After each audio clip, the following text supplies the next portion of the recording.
Well, a Georgia teacher's love for her students remains even after her death. Dia Davidson joins us now with this touching story as we kick off the buzz. And you know, this is the second story that we've had about a teacher who makes a donation to their kids. Well, a Georgia teacher's dying wish was for mourners to help needy children to have school supplies. Tammy Waddle died of colon cancer earlier this month, but before she passed away, she shared an important message. She told her family instead of flowers at her funeral, she wanted people to donate backpacks filled with school supplies for students in need.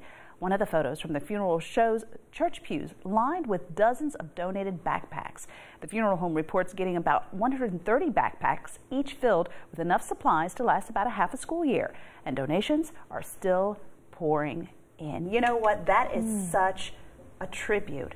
And you know what? You want your flowers when you're alive, where you can smell them. Why waste all that money? Oh, yeah. You know, and you could put it to such a good use. That's and incredible. this is wonderful. Those photos just gave me chills, thinking how many children she's still impacting. You know, she impacted so many when she was alive, and now in her death, she's still helping so many. And like you said, Dia, we had heard another story like this. It just shows you there are so many teachers, they care deeply about the children. And the children, in turn, care deeply for them as well. Very sweet. All right, well, let's get to this one. It is an animal you would expect to see roaming wild some of our southern states maybe, but surely not in my home state of Pennsylvania.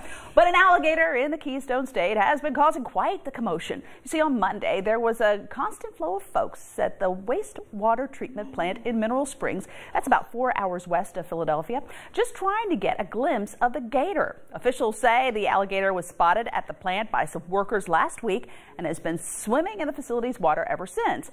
Investigators say somebody probably had the gator as a pet, but it got a little too big for him, so then they might have dumped it at the plant. Wildlife officials are trying to catch it.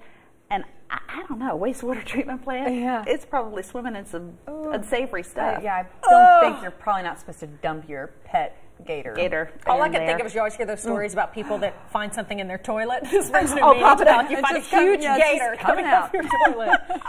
I hope not. My gosh. No, I hope they're able to catch it and maybe release it back in Florida somewhere. Somewhere it needs to be. Exactly. The last one, a railway company in Japan showed off a Hello Kitty themed bullet train to the media before its debut later this week.